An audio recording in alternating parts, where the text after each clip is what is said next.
This is Bad Karma Wrestling. Give me a hell yeah! With no gimmick Nick Johnston. It doesn't matter how you feel! And David Double D Dykstra. And welcome in, everyone. Where am I at? That's my camera right there. It's a Bad Karma Wrestling. If you look to my left, you look to my right.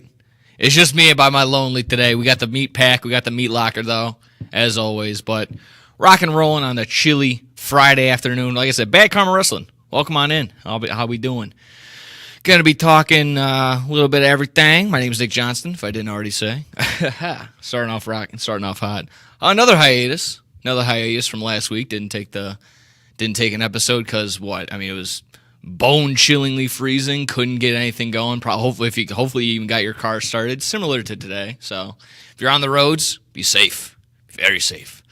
So if so facto, take a seat while you can. Enjoy some wrestling talk. Maybe dive on in the comments section or whatever you can. We're talking TNA Hard to Kill. Talking some Snake Eyes. Got some other big news around New Japan to start us off. We'll hit the AEW and the WWE like we usually do, but I wanted to start off with some cool stuff. I wanted to start off with some neat stuff, some cool stuff.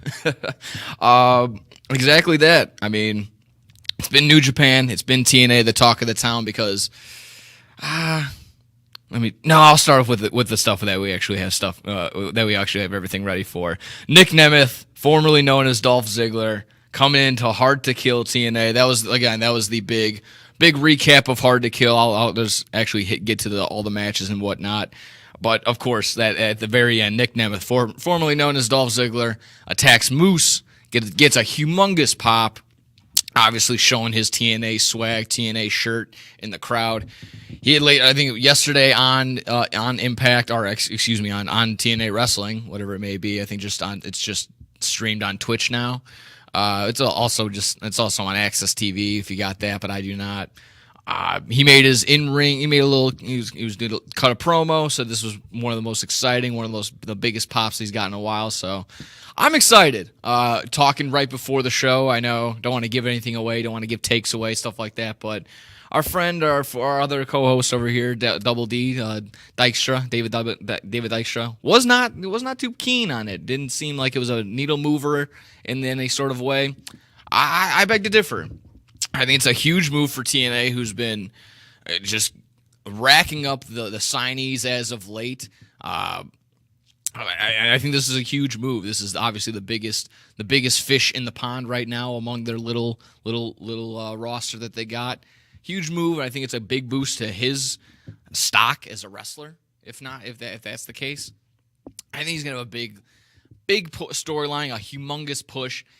And better him there, I think, than AEW, just in the small run where, of course, a big, huge pop. Maybe compared to WWE, after WWE, you're going to get the most recognition and the most audience after you debut on one of those. But as we've seen with AEW, the debuts, they come, they're huge pop, red hot, and they kind of slowly trickle out unless you're Adam Copeland or Adam Cole as well. Unless your name is Adam, you don't really peter out and last too long. But that seems to be the case when AEW debuts happen. Huge pop, quick immediate storyline, a couple good matches, and then kind of fall off to the wayside. I feel like this is a big opportunity for Nick Nemeth, another from Nick to Nick, even though he spells it without a K. From Nick to Nick, I think this is a huge move because he can be the big fish in a small pond and really just grab whatever storyline, grab whatever audience by the face, and just take them on in. And this is a huge opportunity, a huge move. And it was besides that, obviously that was the big result from Hard to Kill. I can kind of glance over the results. Rick Swann, Steve Macklin, it's looking like I'm just reading this off of BR, so they give him grades. The AJ Francis, formerly known as Flop Dollar, the guy that flipped over the top rope. He also made his debut, or just an appearance, and not too keen on that one. So it was. While some debuts were good, others were miss, and they were also hating on Dana Brooke, who she goes by a new name. She also made an appearance, but they're ripping on her because she's basically ripping off of Tony Storm's new gimmick. So I never really a big fan of Dana Brooke to begin with, so I don't really like that signing either way. Let's see. More on the matches. Eddie Edwards and Brian Myers defeats Kazarian and Eric Young. Okay. Oh, yeah, this was also, I figured this would have been decent. Tommy Dreamer just handing on over whatever this digital media championship is. Crazy Steve gets the dub, and he cut a little weird promo afterward. That's basically all I saw from it. Let's see. Knockouts Ultimate X match. That was probably pretty cool because the Ultimate X matches always are rocking and rolling. PCO. Let's see. Oh, PCO defeated Dirty Dongo via DQ. PCO something and Rhino defeated Okay, so then they did an impromptu 6-man tag afterward. Okay. See, that's why it's hard to kill. TNA, the pay-per-views itself, kind of hit or miss. That's why you don't really go all out for those. That's why you mostly save your money for an AEW pay-per-view or a New Japan show. But this one ought to be good. Not too bad. Chris Sabin, Kushida, and El Vikingo. Let's see who won that one. Sabin, of course, and a grade of an A on that one. So probably worth watching as well as this Josh Alexander match. Josh Alexander on that follow-up Impact had a solid one with Will Ospreay to the point where everyone just was standing on their feet. So another nice kickoff, a nice way to start off TNA wrestling, the new regime, the new persona that's going on right now in that lay of the land. But like I said, that was the big takeaway, of course. 4-way title matches. Am I missing anything? I don't think so. Jordan Grace is the new Knockouts World Champion. That was also got a big pop. And then, of course, the final match, Moose defeating Alex Shelley to win the title, and then out comes Nick Nemeth. So that was hard to kill, and again, hard to get money out of my pocket for that one, but it is what it is. I'll catch most of the highlights as we were going on. Snake Eyes followed. Again, I'll try and kind of gloss over anything big that happened there. I really didn't catch anything myself. Rhino defeating Shera, Joe Hendry, and defeating Rick Swan. Wow, Rich Swan. Or a fall from grace there, Richie boy. I felt like he had the world in his hands. He was actually TNA world champion at one point. Kind of just fell off the face of the earth. So maybe a small impact, a small comeback, and for a small setback for a minor comeback or whatever it may be. There we go. Nick Nemeth cut a promo about wanting to become a TNA world champion before he was interrupted by Steve Macklin.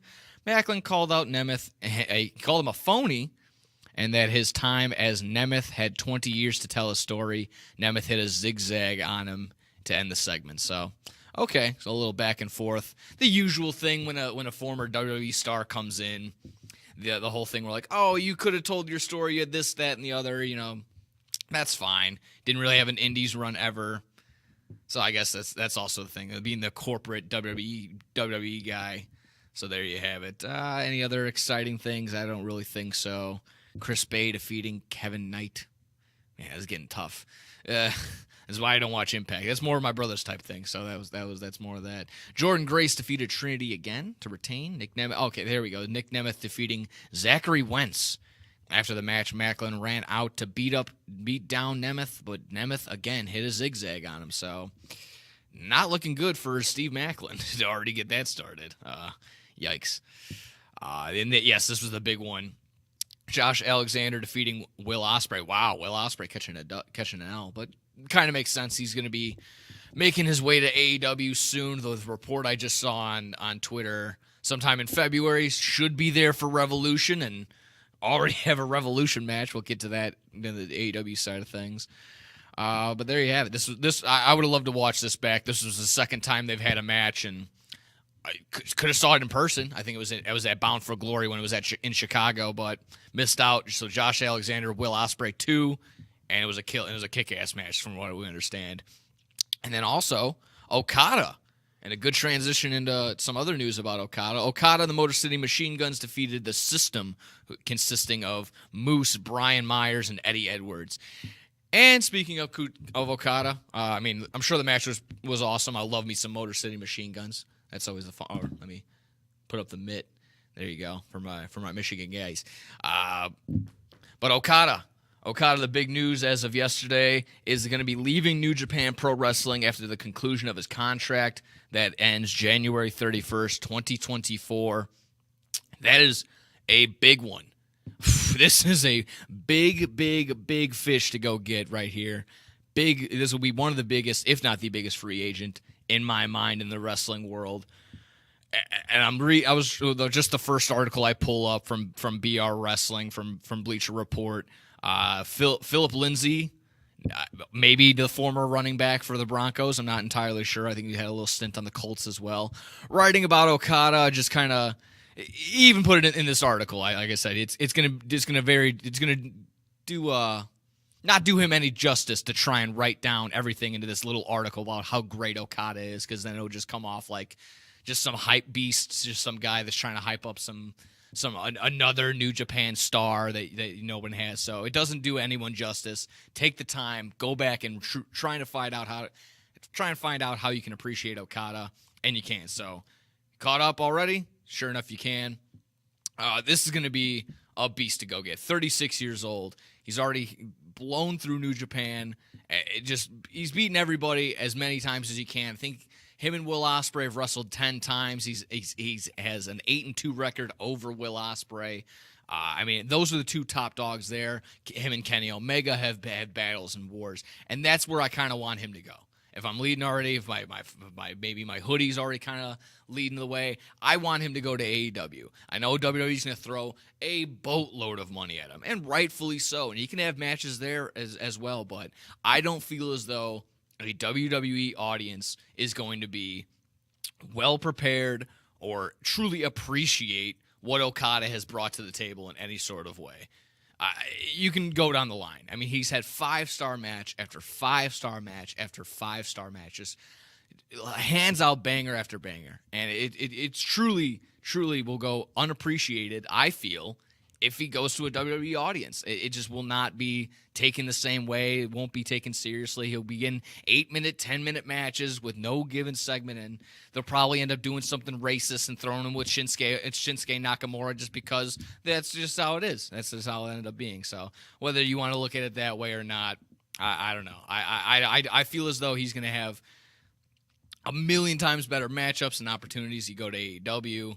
And it's just that, I mean, everyone wants to go there for the camaraderie, that, and then the lighter schedule. A lot of people end up saying that.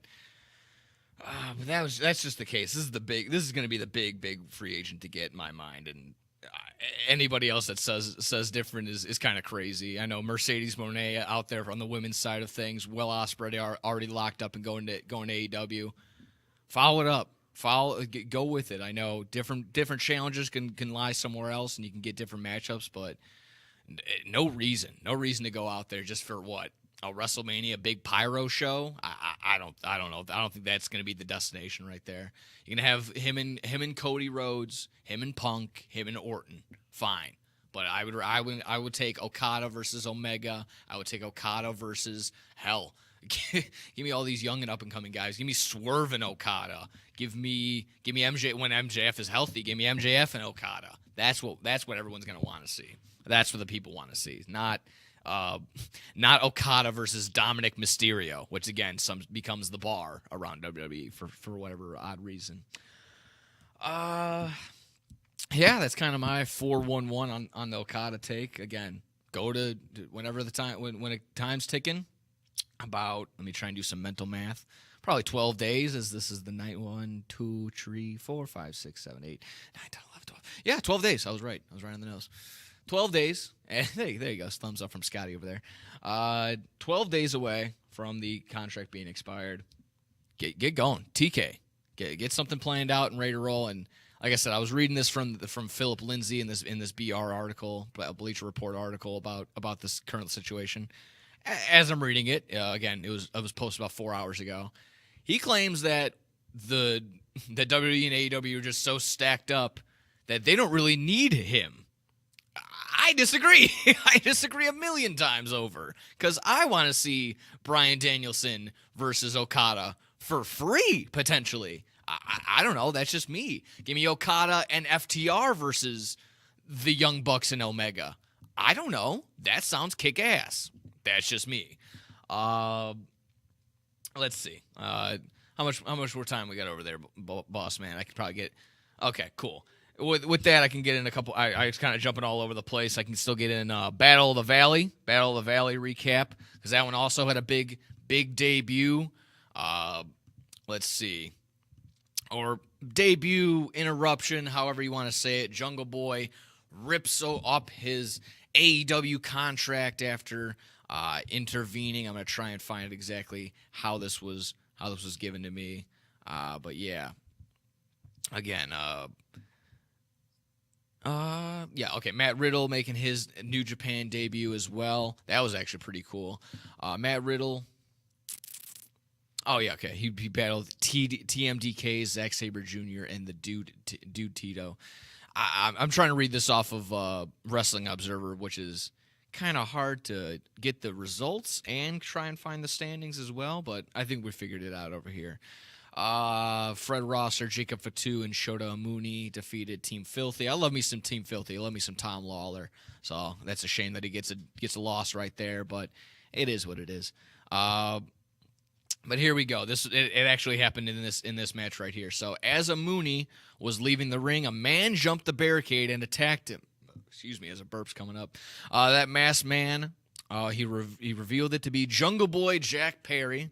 Perry beat down Umuni. Again, I'm reading this from the Observer. Umuni before pulling out an AEW contract where he then ripped it in half.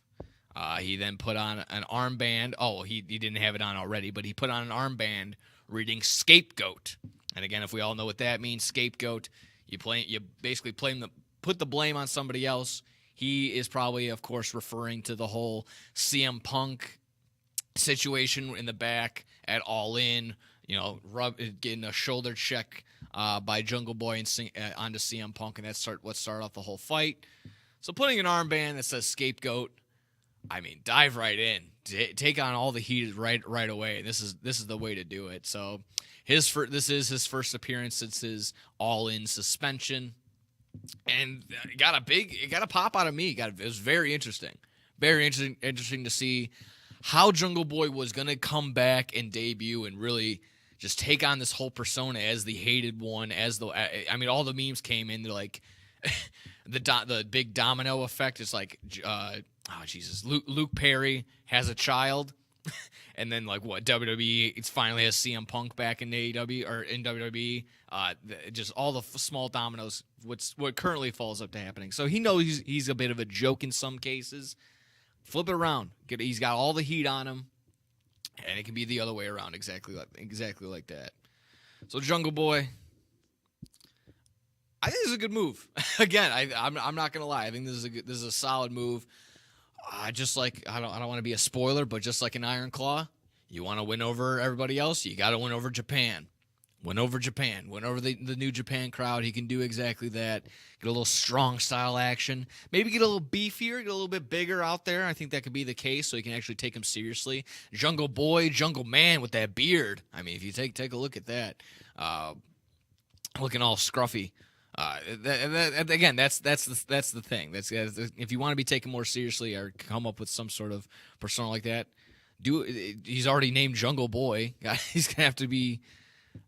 Look menacing. I don't know. That's the way. Everything right now with Jack Perry is working out in my case. So, who his first opponent will be, not sure. And again, he's just gonna have to work on those promo skills. They can do that. I like how New Japan's a little bit looser. They actually cut promos and they swear on the YouTube side of things. So that ought to be cool.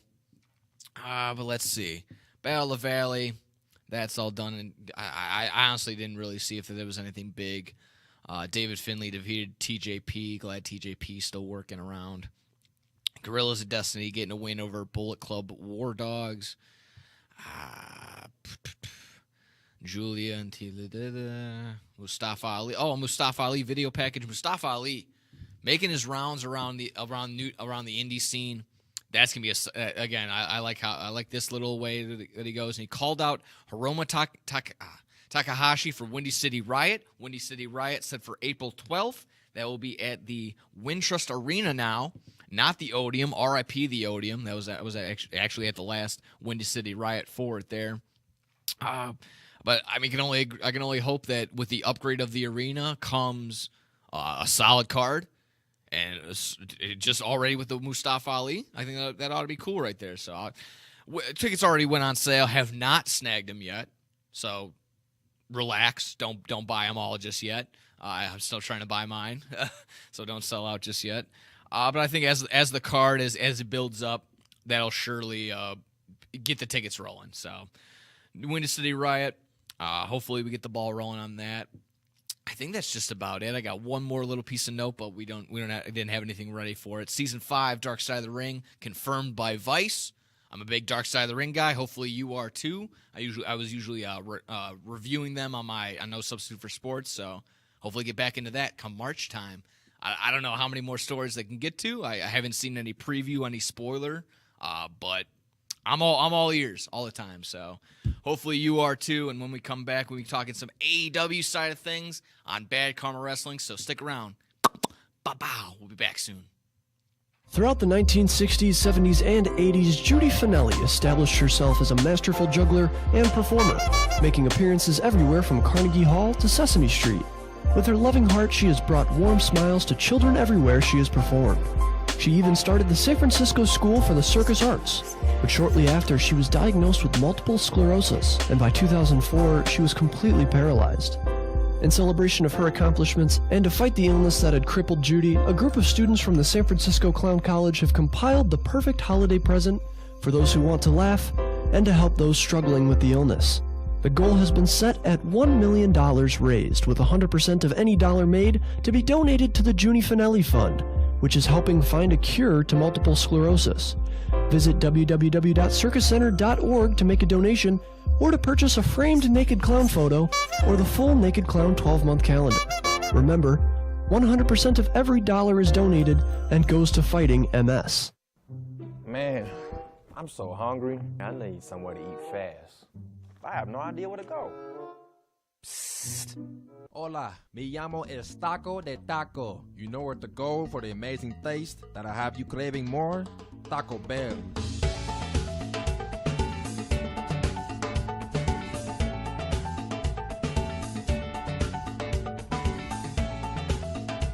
All right, can I get 20 tacos, please?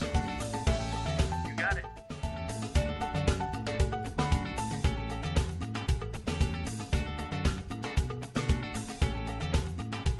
Thanks, Taco. De nada.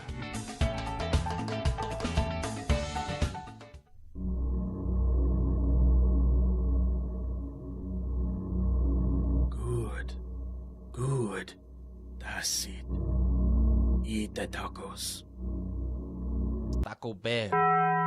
Live más. This is Bad Karma Wrestling Give me a hell yeah. with No Gimmick Nick Johnston It doesn't matter how you feel. and David Double D Dykstra.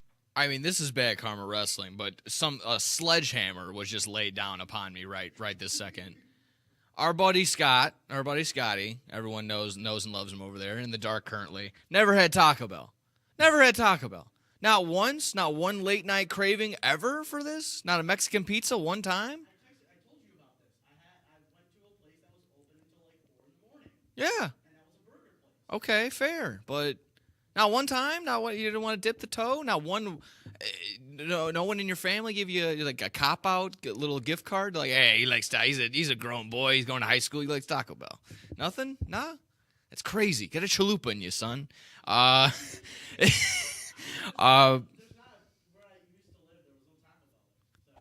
you're living in the wrong places.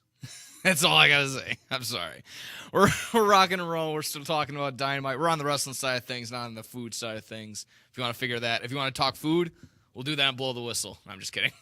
Talk sports over there too. Over here, talking a little bit of Dynamite, a little bit of AEW. Like I said, a little bit of a hiatus. So we got some Homecoming to talk about. A little bit of 2 days ago Dynamite to talk about as well.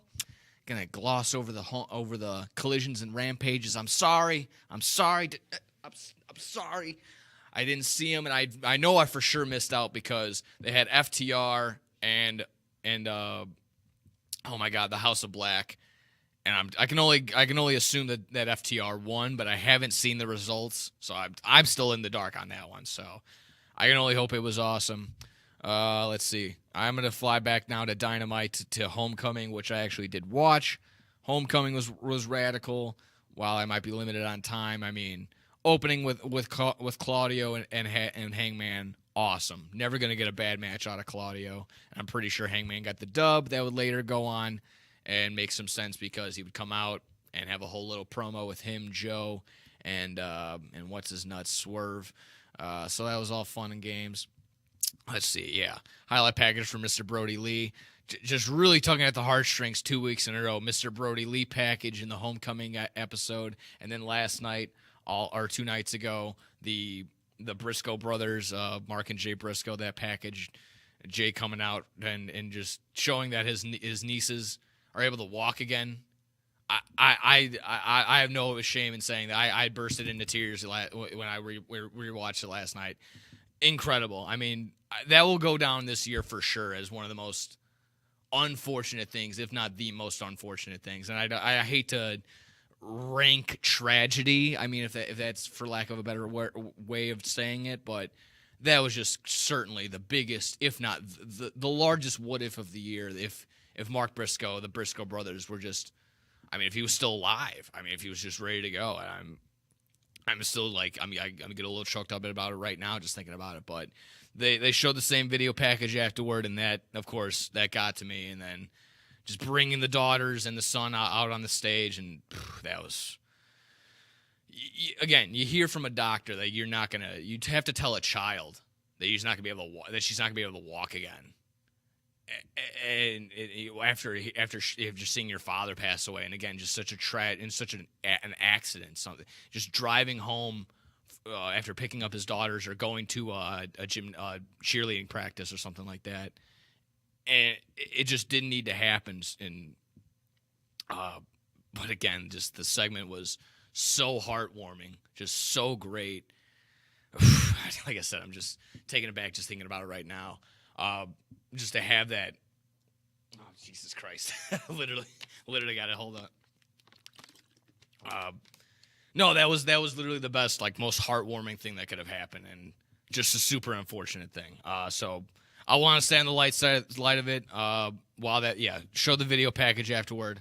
Completely loving it, and like I said, a huge big what if, but them boys will forever live on in the hearts and minds of fans forever. So can only hope that Jay is going to continue, and I think he is with the AEW. So, whew, you'll see a grown man cry on a Friday afternoon. There you go. Hopefully, everything's all good, but still rocking and rolling. I want to focus back on Homecoming because there was a little bit of Sting action, a little bit of Darby action going on, and we're gonna maybe find out who his last opponent is, and it seems to be it's gonna be the Young Bucks.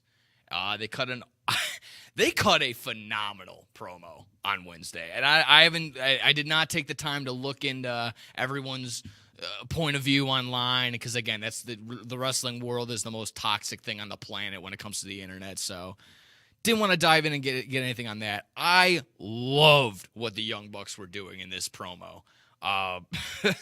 Coming out with this cocky little attitude. Renee Paquette goes, so Nick and Matt. And immediately Nick goes, we're EVPs. We're going to take this more seriously. It's Nicholas and Matthew Jackson now. Love it.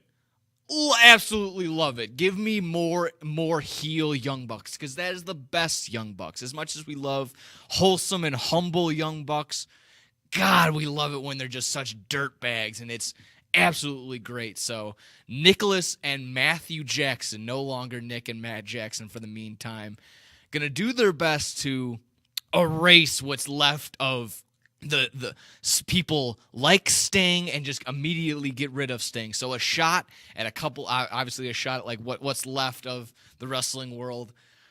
Oh man, I loved every second of this promo. It's like 2 minutes long, but God almighty, you hated them. If you already didn't hate them, if you were already like, they're the reason CM Punk is gone, or they're just jackasses just because they are just the way that they are, this would have really made you hate them. But as a flip side for me, because I know this is their mind, this is the thinking. They want to get in, they want to be little trolls, draw as many eyeballs the way that they can by getting people to hate them. Smart move. Exactly what they do. Change the game, change the world, change the wrestling world. They're doing change the business. That's what they always say. They're doing exactly that. So I loved this little Renee Paquette backstage little promo that that they had on Dynamite last week or this week. Excuse me. I'm just like I said, it might be a little confusing when they bounce back and forth, but that was exactly that. Them coming out at Homecoming, that's what closed the show. Haven't seen the Young Bucks since their little temper tantrum, and then that was acknowledged in the promo. And sure enough, that they just seem like asses. they wanted the people to hate them, and sure enough, I think that's exactly what they're gonna get. So once again, ping-ponging from Homecoming back into this Dynamite. Samoa Joe comes out, another phenomenal promo. He's got all the gold, from the gold around his waist to just what's popping out of the microphone. It's all coming up Samoa Joe right now. He has a little back and forth with Swerve. Out comes Adam Page, and Swerve just putting up two. It's not a peace sign. It's just to show that he's 2-0 over Hangman, and now that they know that they understand that. I just don't hope. I don't want Swerve to get jumped over, like literally have Hangman jump over just with one win. Because 2 wins should be more than 1, obviously. So hopefully, because if Hangman wins one big one, he shouldn't just jump Swerve because he had the one big win. Hopefully that's making sense. Swerve should be the number 1 contender. Swerve should be the next World Heavyweight Champion after Samoa Joe. That's just my take. I think again, everything I've said this weeks on end, that Swerve is red hot, probably one of the hotter things that is going on in AEW and all of wrestling right now, besides maybe MJF, but he's taking a little time off as well. But again, that's just my bias because I'm probably one of the biggest MJF guys out there. But he should be in line the next AEW World Heavyweight Champion. So while this might be a little snag in the road, maybe Hangman tries again to get Swerve, he should not have the leg up. Swerve should be having a match sometime soon with Samoa Joe. But I want Joe to have a long AEW title run as well. Not too long, of course, but long enough that it just isn't a joke. And maybe in some sort of case, I don't know. But we have had these long title reigns already, or they've gone a year and a half worth of it. But I don't know. It's a different world out there. So yeah, the promo in the ring, Swerve, Hangman. You think it's over again. And then you see the hook promo, a hook signal, not the bat signal, a hook signal coming out of nowhere. He comes out face to face with Samoa Joe. Sure enough, they have a world title match on the 17th. And it was fine. It was good. A 10-minute little match back and forth, kind of a little bit of a prove it between just showing the audience that he can go. Other people probably in the back. It was kind of funny. I mean, it was just, I got this written down in the way that I wanted to say it. I love that they're like, oh man, Taz. He takes 2 brutal back-to-back spots where he gets slammed onto the table and he kind of like lands on his upper back, almost on his head. And then he's like, oh, okay, cool. And then takes a power bomb right onto the apron on the outside. And then sure enough, it's basically like, oh, Taz, that's pretty bad. That looks rough being his father. Let's take another look at it through a different angle, through a different replay. It's just like, oh my God, like really? You're going to make Taz relive his son just getting brutalized? But overall, Dynamite was awesome. Like I said, I wrote this down and sent it to my group chat, so hopefully I can read it out and it sounds just as good. I love the production at the very beginning of AEW this week. It was like an opening video package between Joe and Hook, and then they kind of had them walking in with their luggage like NBA on TNT. So I thought that was pretty fun and cool. I thought that was pretty rad. Still not. Yeah, I'm not crying over the Briscoe segment. You are. Yeah. I'm not crying. You are. Roderick Strong comes out. Of course, the Young Bucks package was afterward, but Roderick Strong comes out. He's the ultimate troll now. Let's see. Orange Cassidy and Trent beat Penta and Commander, probably. I'm not entirely sure. Yeah, Commander. They get the dub over him, and out comes Roderick Strong, Matt Taven, and whatever the other guy's name is. I'm no need for names right now. And it just plays the ultimate troll job, and he goes, yeah, let's fight. 6 weeks from now at Revolution for your title. It's just like, oh, okay. Well, it just they even took each other's shirts off, for crying out loud. They were gonna go right then and there, but no. Just getting blue balled until March. So that ought to be good. But no, I think that'd be fun. I think Roderick Strong takes the title off of Orange Cassidy at that time. So again, absolutely loved the troll job.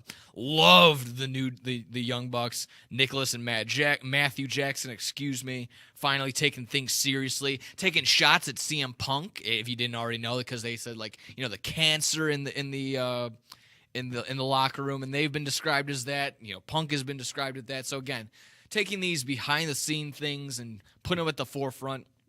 That's what the Young Bucks do so well. And they can do it subtly, or they can just do it in your face, whether you know it or not. And I think that's pretty cool. So if you pick up on it, that's that.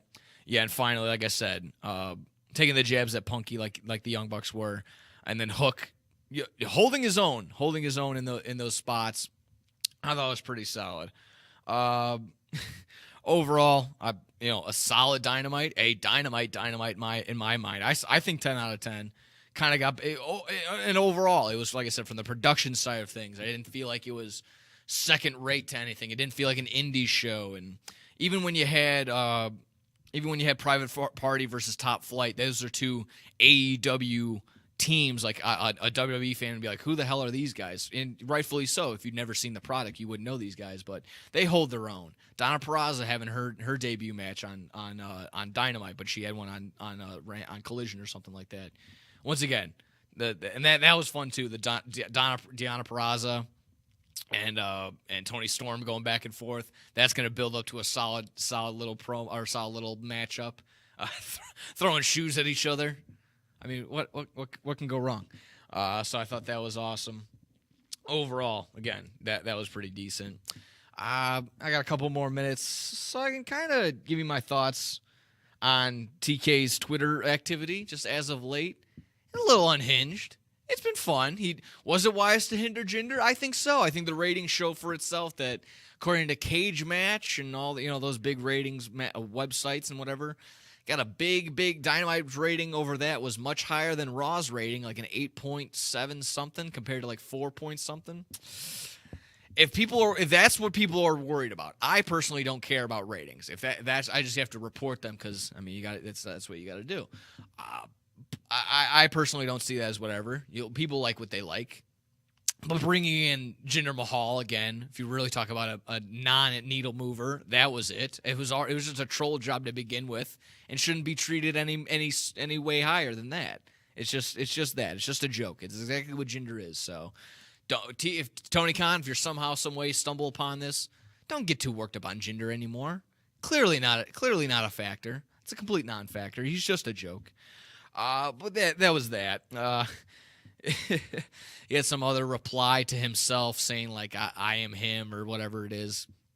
Well, at this point, TK, you're a good follow. Love the wrestling you're producing as of late. So I don't know. I do also like the TK when he gets shows the picture of got a bunch of powder on his face, like and next we're gonna sire this person.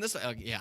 So you can only imagine what that powder is, exactly that. But we're a family show here at Bad Karma Wrestling, so we don't talk about that stuff. So with that being said, got some more wrestling to talk about. Obviously, Bad Karma Wrestling here. We're gonna be on the WWE side of things, a little bit of Punky talk, a little bit of McIntyre promo action. So sure enough, stick around. More Bad Karma Wrestling when we return.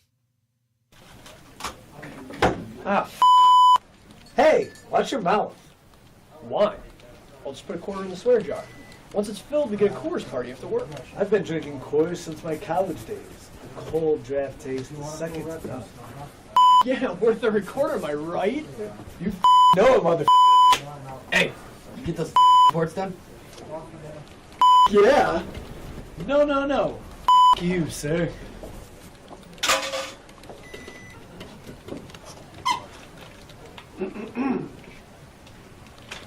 Attention, employees.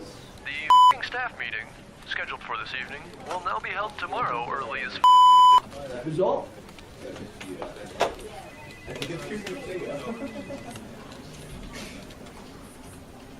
Dudes, we're only 75 cents short. Oh. Shh. wash. Hey, sir, go f yourself. You're fired!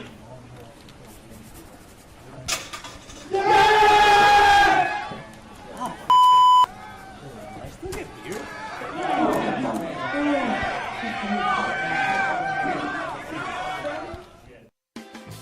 The Chicagoland area has a large number of lonely dogs currently filling shelter pens, just waiting to find a family. Nothing adds warmth to a home like a wagging tail and a warm pair of brown eyes. If you are considering adding a dog to your household, visit the Anderson Animal Shelter, where adoption counselors can assist you in selecting your new best friend. Make your house a home. Adopt a shelter dog. To see a current list of adoptees, visit their website at www.andersonanimalshelter.org or meet them in person at 1000 South LaFox Street in South Elgin. Don't have room in the home for a new furry family member? Donations of toys, collars, and soft or hard non-perishable dog food are always accepted and are greatly appreciated.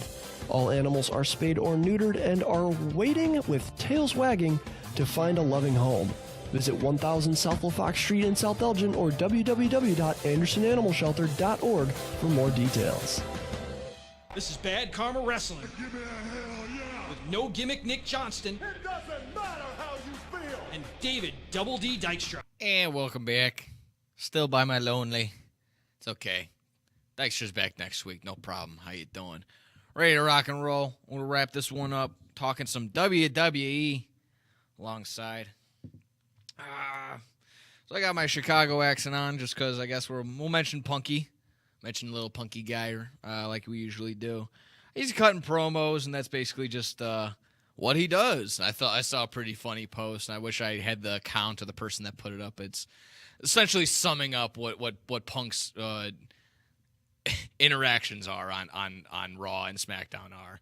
Comes out, cult of personality, big pop, CM Punk, CM Punk, CM Punk. He's just like, I haven't changed, I have changed, and people don't like it. CM Punk, CM Punk, CM Punk chants.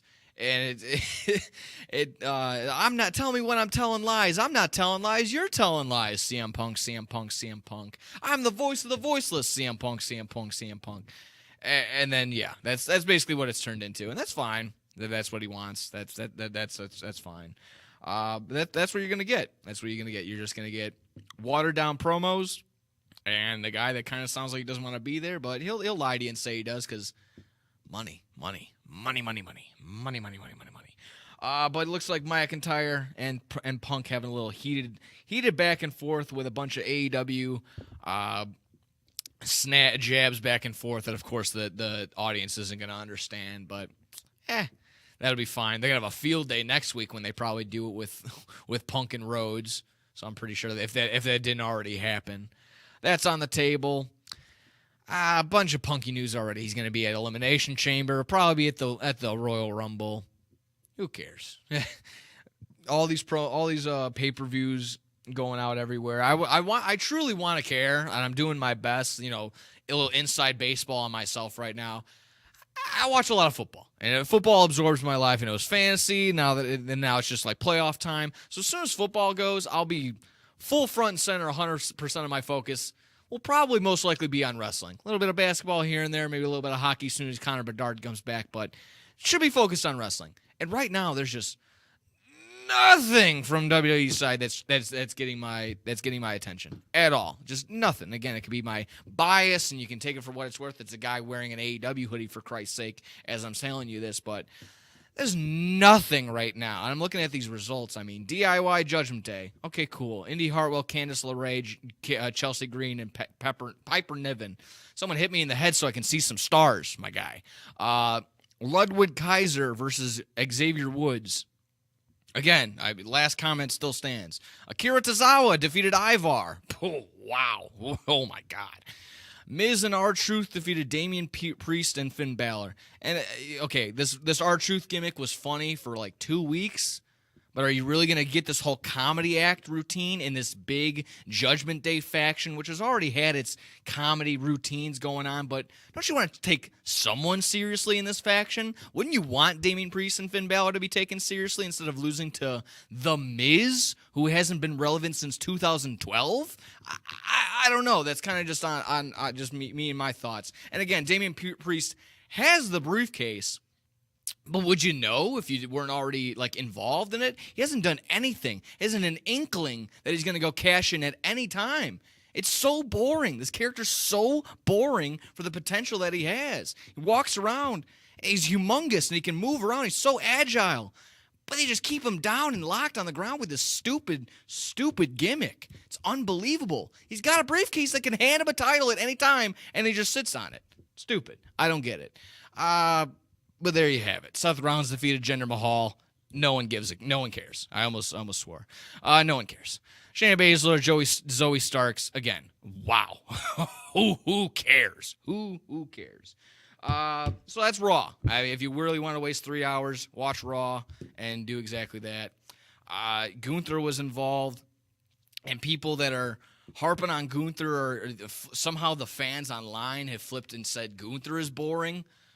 What are you smoking? What is going on in the WWE universe? What kind of new scene drugs are involved that I'm not participating in that you guys think Gunther isn't entertaining anymore? He's the only true wrestler that WWE has anymore in my mind. I mean, prove me wrong. I mean, yes, of course, Cody Rhodes, an actual wrestler. But whatever it is, Gunther is saying he's boring. Redonkulous. When you got Dominic Mysterio in front of your TV and JD McDonough or whatever the hell, and you're saying Gunther's boring. It blows my mind. It blows my mind sometimes about the WWE universe, the WWE fans that just can't. This is why I don't want Okada going over there, because they won't recognize or appreciate actual wrestlers doing wrestling moves in a wrestling ring. God. All right, let's calm down for a quick second. That again, Raw segment. That's why I kind of just breeze over and watch it on the YouTube side of things. Watch it on the Twitter highlights, because it gets me too hyped up and amped up, thinking that they have 3 hours of TV a week and they put on this godforsaken show everything week in and week out. But 1.46 million people flip on their brains for enough time to click on the TV and mindlessly watch that, so that's fine. Again, don't appreciate Gunther. You shouldn't get him anymore either way. But I kind of want to focus on a couple other things, maybe a lighter side. LA Knight and Grayson Waller on Australian daytime TV the other day. It kind of made the viral rounds. Like I said, maybe this will calm me down. I won't get so antsy about this one, so this is a lighter one. If you didn't already see the video, LA Knight, Grayson Waller on Australian daytime TV, getting interviewed as making the rounds. Again, Perth, or Elimination Chamber will be in Perth, which is in Australia, in late February, early March. So again, just making the media rounds, making sure everyone in the local area, all the Aussies are getting out there, buying the tickets, mate. And I think they did a good job up until the broadcast crew wanted to say, hey, you mind putting on your finishing move for us, mate? And LA Knight was like, what? Straight up was like, what? You want us to do what? So he took the ball and he said, hey, Waller, this is yours now. I'm not gonna deal with this. So if you watch LA Knight, funniest part of the video, just sitting there calm as can be, as all the chaos was going on, as Grayson Waller is basically saying, hey man, I'm not gonna do the Australian accent anymore. I've lost it. I'm not gonna throw a fake punch at you. I'm gonna actually sock you. So it got back and forth, a little heated. He's like, yeah, you're a fake tough guy, mate. I'm not gonna deal with this. So he was yelling at the main anchor. The woman anchor was fine. She said, yeah, you're our friend. You're fine, mate. But this one, fake tough guy over here. And sure enough, I don't know what the plan was. Like, I don't know what Grayson Waller's the Waller effect. I don't know how that really gets done. but it probably shouldn't slam you right on the concrete floor of the studio. Probably just a good room right there. Also next to him was a glass table. So maybe if it was an AEW or a GCW guy, probably would have tossed him through the glass table. Would have been a little bit funnier, but I kind of I was rooting for Waller. I wanted Waller to pop this guy. This is completely disrespectful. And of course, hearing the word fake and then it's associated with wrestling and then it's on live TV, always going to rub me the wrong way as a more traditional wrestling fan, but I get it. This was just ill-advised on the Australian daytime TV to not ask, pro wrestlers that can rip your head off or rip your spine out of your back. You're going to ask them to do your finishing move. Hey, mate, you mind doing your little finishing move on us? Like, it's not a little tap dancing show. It's people get hurt. So don't just be wise. Just do that. But that's basically that. That's that. We got SmackDown tonight. It's Friday again. Rhodes sucks, or not? Cody Rhodes doesn't suck. The roads out on in the actual pavement are bad. So don't go driving. Watch some wrestling. Recap here. But that's that. We'll be back next week. Hopefully with a full crew like myself. Don't have to, just be me here slugging it out for 45 minutes or something like that. So hopefully you enjoyed your time here. Hopefully you enjoyed me babbling on about everything from TNA to AEW to WWE, because we're going to be doing it again next week and the week after that and the week after that and the week after that. So tune in all the time for that. I got nothing else really else. Again, Bad Karma Wrestling all the time. New No Substitute for Sports, twitch.tv/sportssoundshy, basically every single day. So until then, take care. We love yous. And we'll see yous. Bye-bye. This is Bad Karma Wrestling. Give me a hell yeah. With No Gimmick Nick Johnston. It doesn't matter how you feel. And David Double D Dykstra.